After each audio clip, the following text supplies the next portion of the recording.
Cerca de 20 mil pessoas não compareceram para tomar a segunda dose da vacina contra a Covid em Cuiabá. A gente quer imunizar para ficar livre, né? Mato Grosso é o estado que teve o maior reajuste do etanol no Brasil. O levantamento é da Agência Nacional do Petróleo. O pessoal está tudo andando de ônibus. Justiça determina novo afastamento do prefeito de Cuiabá, Emanuel Pinheiro, por 90 dias. É o MT2 que já está no ar.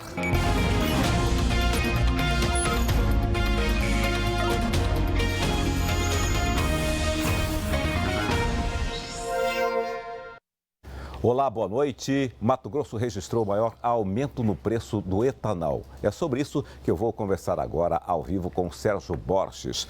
Boa noite, Sérgio. Boa noite, Elias. Boa noite a todos. De acordo com a Agência Nacional do Petróleo, Mato Grosso foi o estado que teve a maior alta no preço do litro do etanol neste mês de outubro. Entre os dias 17 e 23, aumento de 5,22%. O levantamento da ANT mostra que entre os dias 10 e 16, o menor preço do litro registrado nas bombas era de R$ 4,26. Do dia 17 em diante, esse menor preço já saltou para R$ 4,45, ou seja, 19 centavos a mais. E o preço máximo do etanol chegou a R$ 5,21. Apesar desse aumento, Mato Grosso ainda é o estado que tem o segundo menor preço do etanol, perdendo apenas para o estado de São Paulo.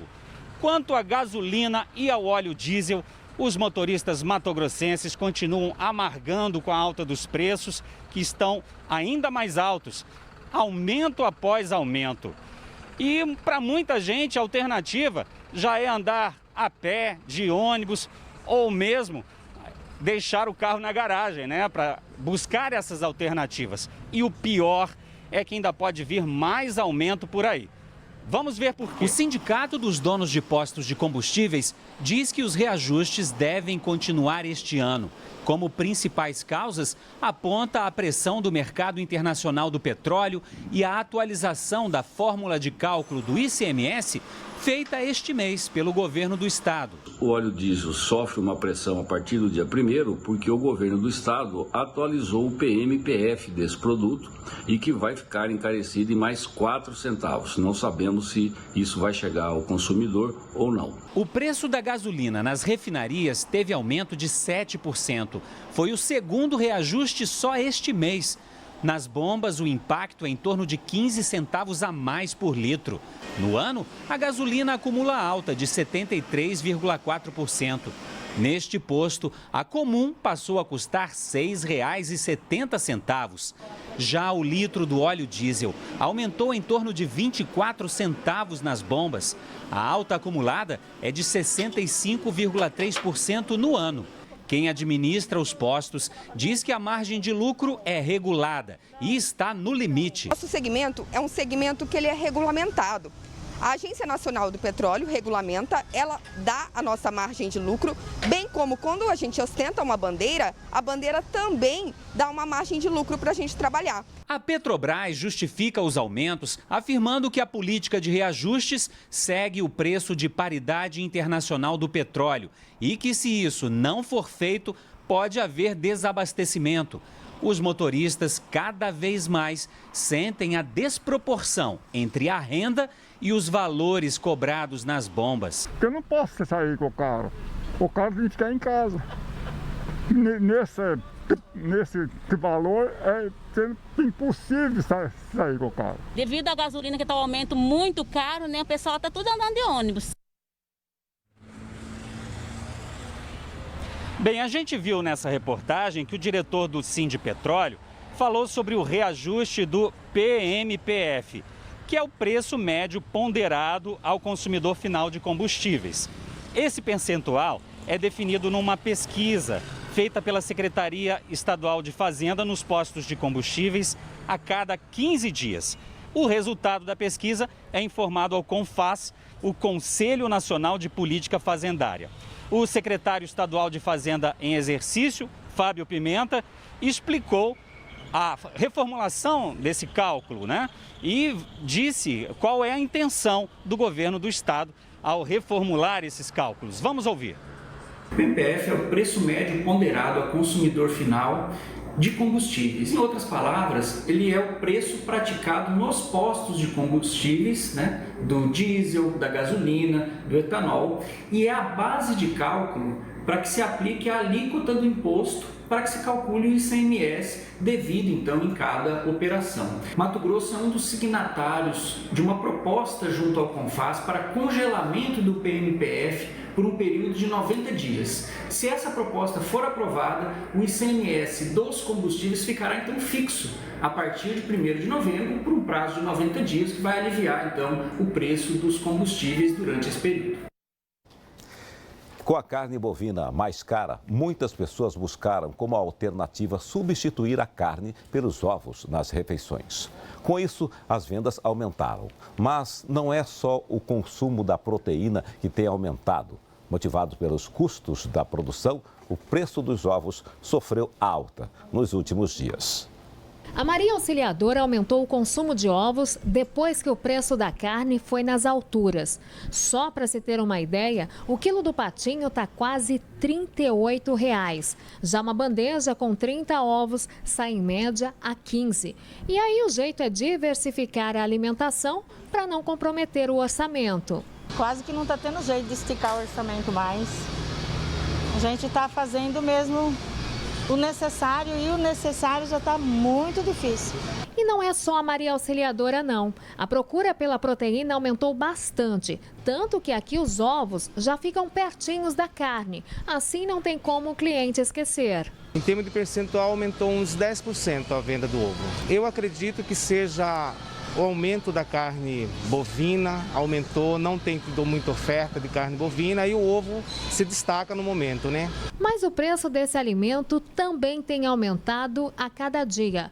É o que explica o CEO desta granja que produz mais de 7 milhões de ovos por dia. São basicamente 4 custos. O primeiro, das commodities agrícolas, sendo milho e farelo de soja.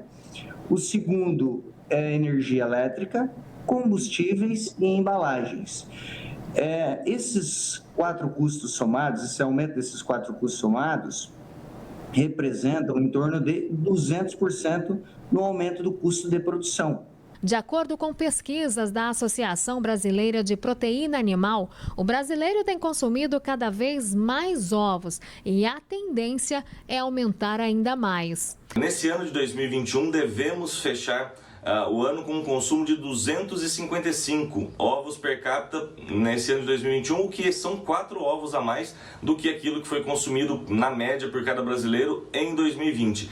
Com toda essa demanda, será que pode faltar ovo? Hoje o estado do Mato Grosso produz cerca de 10 milhões de ovos ao dia. Com essa produção nós somos autossuficientes para atender toda a população do estado do Mato Grosso, como as demais praças que nós atendemos. Daqui a pouco, em Cuiabá, a procura pela segunda dose da vacina contra a Covid não atinge o esperado. Pelo menos 20 mil pessoas deixaram de ir aos postos. A gente volta em instantes.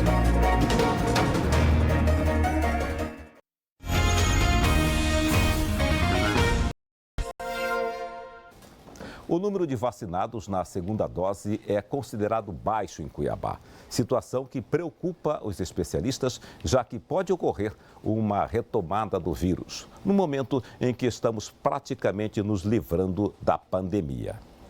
Dona Erotides e as amigas chegaram cedo para garantir a dose de reforço. Eu estava com expectativa, porque como você vê a conversa aí de estar reaparecendo, a gente quer imunizar para ficar livre, né? Cuiabá aplicou pouco mais de 773 mil doses de vacinas. Desse total, 451.764 foram primeira dose, 295.530 segunda dose e quase 15 mil dose única. Quase 20 mil pessoas na capital que já deveriam ter tomado a segunda dose ainda não procuraram os polos de vacinação. E essa situação preocupa, já que não completaram o esquema vacinal e, portanto, não estão imunizadas. O prejuízo de você manter o vírus circulando são dois, né, do ponto de vista biológico. Primeiro, que você mantém ainda a doença acontecendo, algumas pessoas vão ter a doença grave, alguns vão morrer. O segundo prejuízo é do ponto de vista de mutação viral. Quando ele está dentro de um organismo e ele se multiplica, em cada multiplicação dessa pode haver uma cepa mutante. Essa cepa mutante pode ser mais perigosa, mais infecciosa e assim por diante. Para facilitar o acesso à segunda dose, a Secretaria de Saúde de Cuiabá ampliou os pontos de vacinação. Além dos 5 polos, SESI Papa, Sesc Balneário, Senai Porto, UFMT e Assembleia Legislativa, tem ainda 14 postinhos que estão aplicando a segunda dose e a dose de reforço a partir das 8 horas da manhã. As 14 unidades distribuídas nas 4 regionais, né? E assim, está sendo livre acesso. A gente pede que a pessoa faça o cadastro, porque a gente tem que ter esse registro, mas já pode vir, faz o cadastro, já vai em algum polo de vacinação para receber sua dose de vacina. Eu acho que todo mundo tem que vir, né, tomar essa, que melhorou bastante. Se por um lado tem uma parcela da população que não completou o esquema vacinal, por outro tem pessoas que comemoram a oportunidade de se vacinar. É o caso da Maria do Carmo, que trouxe o neto de 12 anos para tomar a primeira dose da vacina. É maravilhoso, né, pra gente saber que com essa doença aí que está abalando o mundo e ver meu netinho hoje se vacinando, até emociono, sabia? Em Várzea Grande, na região metropolitana, a procura pela vacina já está bem melhor. E os mutirões vêm atraindo a população aos postos de vacina. O seu Carlos levou o filho de 14 anos para tomar a vacina contra a Covid-19 no polo do mini estádio do Jardim dos Estados, em Várzea Grande. E sabe o quanto essa atitude é importante. Tem que orientar os filhos, né? Também tentar as pessoas que não estão querendo vacinar. E já perdi vários amigos também que não vacinaram, né? Não vacinaram e perderam a vida, né? Hoje, a segunda dose é o principal foco da campanha em Várzea Grande. O intervalo para quem recebeu as vacinas da Pfizer ou da AstraZeneca diminuiu. Antes era de quase 90 dias. Agora é de 56 dias. Mas as pessoas não estão procurando por essas doses.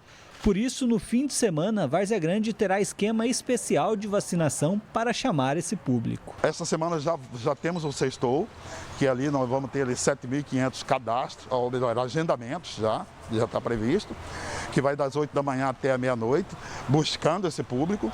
Vamos vacinar no sábado também no Parque Werneck Drive o dia todo. E aí, no domingo, nós vamos ter o nosso primeiro domingão da repescagem. Várzea Grande já aplicou a primeira dose da vacina contra a Covid em 93% da população vacinável. E 70% dessa população já está completamente imunizada. Além disso, já está sendo aplicada a dose de reforço em idosos acima de 60 anos e pessoas com comorbidades de todas as idades. E apesar desses bons números, algumas medidas restritivas continuam, como o uso de máscara, o sistema híbrido no ensino municipal e também a capacidade de 70% nos comércios. Medidas que podem ser revistas caso a vacinação continue avançando bem. Cada 15 dias o comitê reúne e vai tomando as decisões. À medida em que a vacinação vem estabelecendo um cenário de mais tranquilidade e a gente vai flexibilizando aos poucos. Para esse pesquisador da Unemate, a flexibilização das medidas de biossegurança devem ser mesmo feitas com cautela e gradativamente. Vamos imaginar que eu digo para você que, olha, em ambiente aberto já não faz sentido mais usar máscara. Essa pessoa pode, por vezes, potencializar essa iniciativa e retirar em absolutamente todos os ambientes. No entanto, a gente tem ainda um grupo muito grande de pessoas não vacinadas, que são as crianças menores de 12 anos. De 12 anos para cima, já existe um ritmo de vacinação. Agora, de 12 anos para baixo, a gente tem 0. E aí são ainda, por mais que elas sejam mais resistentes, e efetivamente são, a gente vai colocar o vírus com uma oportunidade gigantesca de permear mais na sociedade, e além de permear mais na sociedade, que essas crianças possam desenvolver sequelas, problemas, e podem vir a comprometer a qualidade de vida delas. Vamos ver agora como está a situação da pandemia em Mato Grosso. Segundo a Secretaria Estadual de Saúde, foram registrados hoje 376 novos casos de Covid. Já são 546.376 casos da doença desde o começo da pandemia. Uma morte foi confirmada hoje no estado, o que eleva o total para 13.923. Do total de contaminados, mais de 530.300 pessoas se recuperaram da doença. O total de vacinados com a primeira dose está em mais de 2.418.000 pessoas, 67,81% da população. Mais de 1.632.000 pessoas foram vacinadas com a segunda dose ou com a dose única, o que representa 47,76% da população. E quase 60 mil pessoas já receberam a dose de reforço no estado. Esses dados são do consórcio de veículos de imprensa. Os cemitérios da região metropolitana se preparam para o Dia de Finados. Apesar da liberação de algumas restrições por causa da pandemia, as missas nas capelas continuam suspensas. O ambiente já está preparado. Os últimos retoques de limpeza estão sendo feitos. Esse é o Cemitério da Piedade, um dos 3 cemitérios municipais que são administrados pelo consórcio de funerárias. O trabalho nesses locais foi adiantado. É que por causa da pandemia, a programação de finados começa antes do dia 2 de novembro. Esse ano nós preparamos a Semana de Finados, então nós estamos convidando as famílias que antecipem suas visitas. A partir do dia 28 até o dia 2, os cemitérios vão estar aberto a partir das 6h30 da manhã, fechando às 18 horas, não fechamento para o almoço. Uma tenda e banheiros químicos serão instalados no feriado. Já os vendedores ambulantes cadastrados pela prefeitura terão que ficar a pelo menos 100 metros da entrada dos cemitérios. Mesmo com algumas flexibilizações nos decretos, a distribuição de flores e o tradicional café da manhã não voltam. Os fiéis também serão orientados quanto ao tempo de visitação. Faça suas homenagens o mais breve possível e que permaneça o menor tempo possível dentro do cemitério, para que todos possam prestar homenagem e não tenha nenhum tipo de aglomeração. Um outro costume do Dia de Finados que continua suspenso neste ano são as missas nas capelas dos cemitérios. Para evitar aglomeração, as celebrações nos cemitérios da Piedade, do Porto e do Cochipó da Ponte serão feitas em igrejas próximas, que já seguem as regras de biossegurança e conseguem controlar a quantidade de pessoas. Em Várzea Grande, a prefeitura finaliza a limpeza nos 13 cemitérios esta semana. A gente já dá uma manutenção periódica neles, certo? E agora, quando se aproxima do dia de finado, a gente dá uma geral em todos os cemitérios para que a população possa chegar e estar em bom estado de visitação. A Igreja Católica ainda não definiu se vai ter missa presencial em alguns dos cemitérios. Mais de 60 mil pessoas irão visitar os parentes e amigos que já se foram.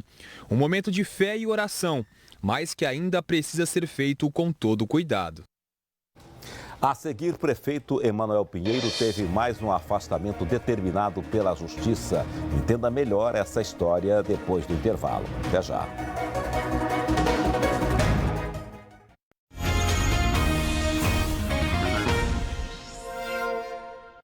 Pacientes renais fizeram mobilização hoje em Rondonópolis. Eles estão preocupados porque a clínica onde as hemodiálises são feitas anunciou que não está recebendo repasses financeiros da prefeitura e que pode suspender os atendimentos pelo SUS.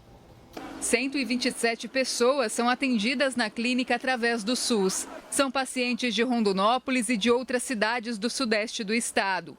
Hoje, eles fizeram uma manifestação pedindo atenção do poder público. A Isabel faz hemodiálise há 13 anos. Ela e outros pacientes foram avisados que as hemodiálises pelo SUS podem parar a qualquer momento por falta de repasses da Prefeitura de Rondonópolis. E o que vai acontecer com nós? Está todo mundo triste, porque o que vai fazer com a gente? A gente sabe que nós não temos condições de mudar, de ir para outro lugar. Uma representante da clínica que não quis gravar entrevista disse que os repasses financeiros da Prefeitura não são feitos desde agosto.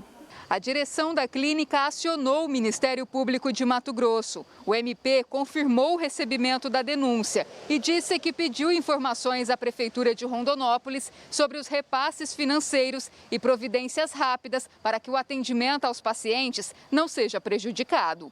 Quem depende do serviço pelo SUS está preocupado. É que se as hemodiálises forem paralisadas em Rondonópolis, os pacientes terão que ir para outras cidades, como Cuiabá, por exemplo. E o que nós vamos viajar para outra cidade para fazer a hemodiálise? Eu faço há 13 anos e isso é um sentimento de descaso com um paciente que precisa de um tratamento. A Secretaria de Saúde de Rondonópolis informou que faz uma auditoria sobre os serviços prestados e identificou algumas inconsistências.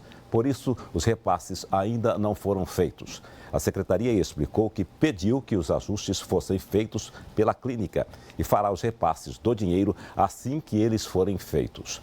A secretaria afirmou que os atendimentos aos pacientes renais não serão suspensos. Já a clínica declarou que espera a prefeitura fazer um novo contrato para que os valores dos atendimentos aos pacientes sejam atualizados. Um homem que já cumpriu 7 anos de prisão em regime fechado por roubo foi preso novamente pela polícia e cometendo o mesmo crime. O suspeito assaltou nesta semana uma mulher em Cuiabá. Nas imagens gravadas por uma câmera de segurança em uma das ruas do Boa Esperança, é possível acompanhar o roubo. A vítima de 56 anos contou à polícia que estava dentro da casa da mãe quando foi chamada pelo suspeito na rua. Ela foi atender, imaginando que seria um vigilante, mas ao sair no portão, foi abordada pelo motociclista que estava com uma arma na cintura.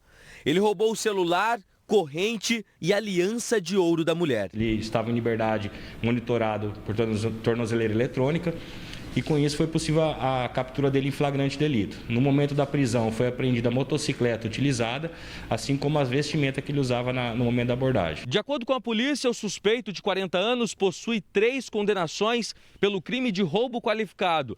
Ele saiu do presídio há 5 meses após passar 7 anos em regime fechado. Estava usando tornozeleira eletrônica e nesse intervalo de tempo teria praticado pelo menos 23 assaltos à mão armada. Nesse outro vídeo é possível ver o mesmo suspeito atacando na região da Morada da Serra, na capital.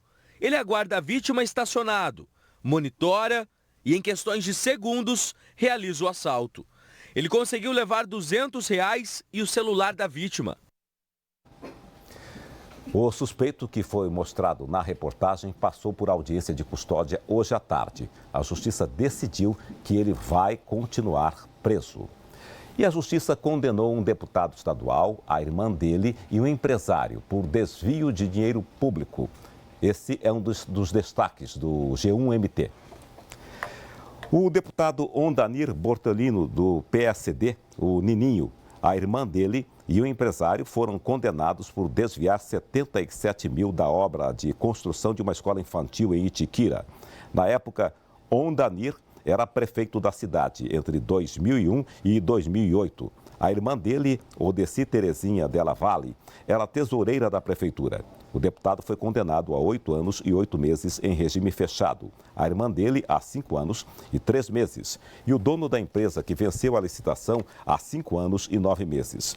Eles vão recorrer da decisão em liberdade até o trânsito em julgado da ação. Mais detalhes da reportagem está no nosso site, o G1MT. Uma nova decisão da Justiça afastou o prefeito Emanuel Pinheiro das funções por 90 dias. A decisão é do juiz Bruno de Oliveira Marques. Emanuel Pinheiro deve ficar afastado por exatos 90 dias das funções de prefeito de Cuiabá. o magistrado atendeu a um pedido do Ministério Público que investiga um possível esquema de contratações irregulares na Secretaria Municipal de Saúde. Na decisão, o juiz diz que Emanuel, além de facilitar, nada fez para acabar com as contratações irregulares, mesmo tendo sido notificado pelo Tribunal de Contas e pelo Ministério Público. E lembrou parte do depoimento do ex-secretário Ruarque Correia. O próprio prefeito Emanuel disse: isso é um canhão político, né? Então, ficou claro para a gente que a questão de pessoal era algo que a gente não ia ter gestão. Para o Ministério Público e para a Justiça, afastar o prefeito Emanuel Pinheiro é necessário, porque no cargo ele poderia continuar cometendo os crimes pelos quais é suspeito e ainda atrapalhar as investigações. A Secretaria Municipal de Saúde de Cuiabá até chegou a realizar um processo seletivo em 2019. No entanto, os investigadores descobriram que 574 aprovados não foram convocados, porque os cargos eram ocupados por pessoas sem aferição da aptidão necessária para estarem ali, reforçando a suspeita de contratações por interesses políticos. Ao justificar a decisão, o juiz Bruno de Oliveira Marques lembrou que Emanuel Pinheiro já responde a processo por improbidade administrativa e teve 7 secretários municipais afastados de função pela Justiça, 3 só na saúde. E citou até o vídeo onde Emanuel Pinheiro aparece colocando maços de dinheiro no paletó. A gravação foi entregue à Justiça pelo ex-governador Silval Barbosa em 2017, como prova de um possível esquema de pagamento de propina na Assembleia Legislativa. Época em que Emanuel era deputado estadual. O advogado que defende Emanuel Pinheiro, Francisco Fayad, disse que ainda não teve acesso à nova decisão judicial quanto à investigação do possível pagamento de propina para deputados estaduais. Delatado por Silval Barbosa, Emanuel Pinheiro disse que é inocente e vai provar na justiça. O MT2 termina aqui. Lembrando que hoje o Jornal Nacional também vai ao ar mais cedo, às 5 para as 7 da noite. Outras notícias no G1 Mato Grosso e amanhã no Bom Dia Mato Grosso. Até amanhã.